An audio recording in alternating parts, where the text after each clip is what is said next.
plays bigger and tougher than his size. That is absolutely 100% true. When he was at the Senior Bowl, he had a couple bull rushes, and you're like, this guy's 240? This guy is a beast.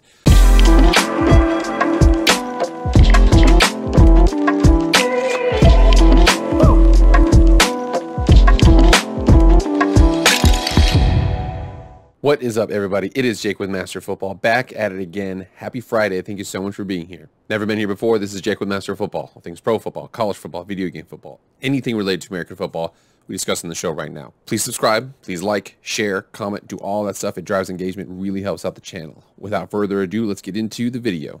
All right, everybody here. So in case you have never been here before, this is Jake with Master Football. We are going over something that's very exclusive to me, the Obscure Prospects series. Obscure Prospects. Basically, when I went over this last year, I did more so like guys who were picked like, you know, guaranteed round 5 or later. There were a couple who went above. So Milton Williams was a later round pick, then went into the 3rd round. This year, I'm kind of moving it up because, again, obscure. Everybody knows Aiden Hutchinson. Everybody knows Kayvon Thibodeau.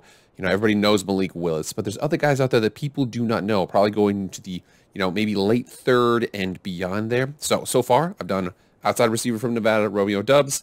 Inside receiver, Khalil Shakir from Boise State. I've done Tyler Algier, running back from BYU, and I have done Max Mitchell. He's a tackle. He's mostly played right tackle for the University of Louisiana Raging Cajuns. So we need some defensive guys in here. So I wanted to go ahead and find a guy from Conference USA who is a very solid rusher. Went to the Senior Bowl, had a good week. So again, if you're in the know, you're going to have heard of this guy, but a lot of people out there haven't so far. I'm, of course, talking about your boy, DeAngelo Malone. So here we are with DeAngelo, signed 2/1 of 2017. Look at the baby face over here. So 6'3", 210 pounds, wide side defensive end. And again, so his composite score from 247 was .7723. He's almost 3,000th nationally.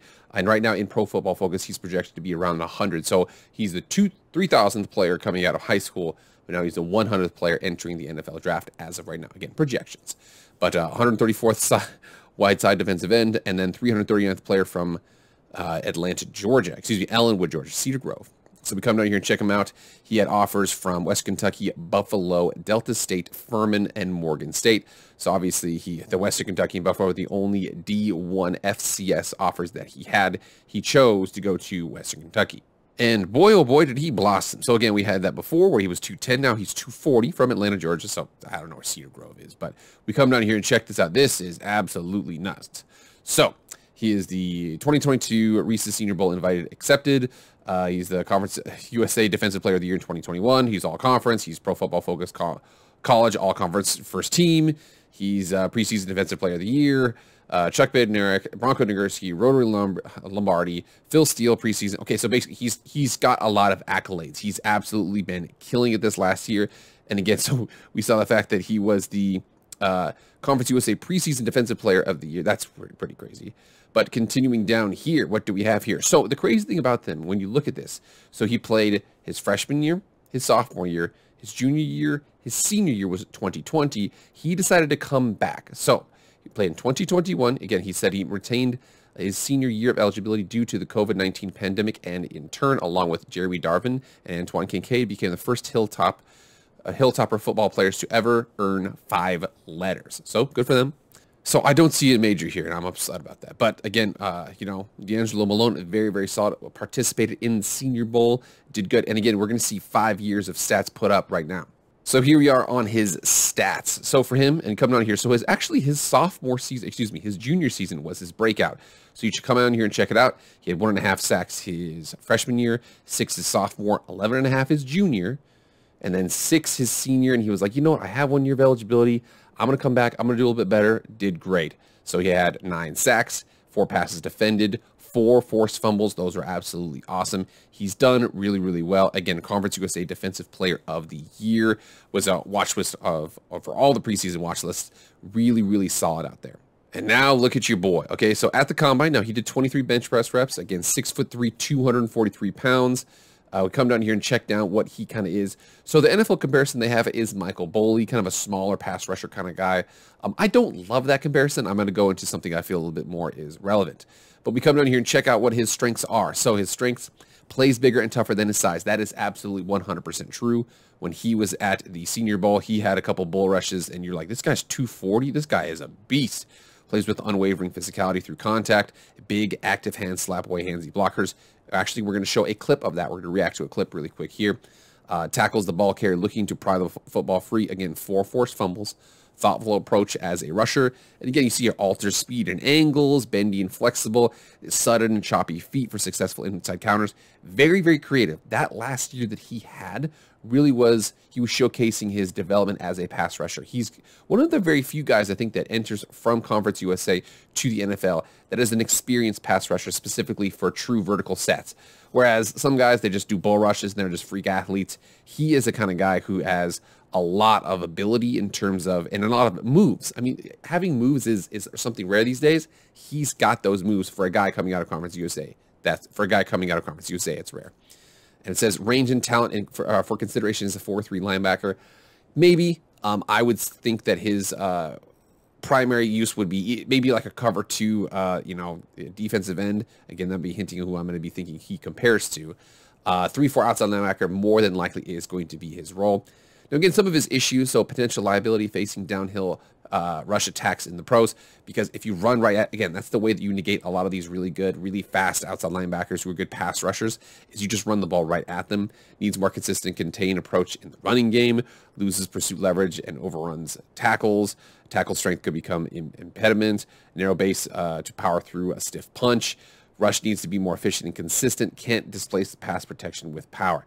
So he is, like I said, his weaknesses are inherent with how big he is, 6'3", 240, pass rusher. And if you come right at him, he has some issues. He'll be able to develop that up. In an outside linebacker situation in a 3-4, you're next to a 5 technique who's going to 2-gap. He's going to hold up that offensive tackle and read both ways. He's going to be on some tight ends. He's going to be pretty much good, maybe a pulling guard here and there. But for the most part, he's going to be in a situation where he's going to win outside, one-on-one with a tackle, one-on-one with a halfback or a tight end would be a nightmare. He's destroyed a couple of guys. In fact, there's a clip here. I'm not going to show it, but he's actually really, really good at defeating tight ends. I want to show a clip really quickly, though, about just his ability to use his hands. Instead, he has that sudden choppy feet and he's very good with his hands. Let's check that out.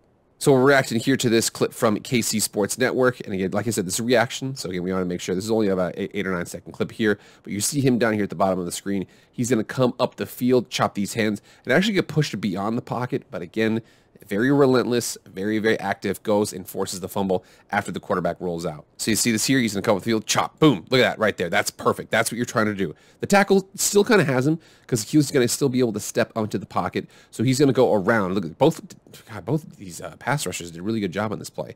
But again, he got those hands off of him, and now he's trying to reset. He's going to try and get that rip move up the field. This quarterback is going to step up and then come over. But again, a relentless pass rusher is going to come all the way around and come and get him. So you see that? He's going to step up, pushes his way around, almost falls, boom, forced fumble, recovered by the Hilltoppers. So that's what he is, man. He is a very, very active pass rusher, good hand usage, fantastic motor, very unconventional, a lot better bull rusher than people give credit for.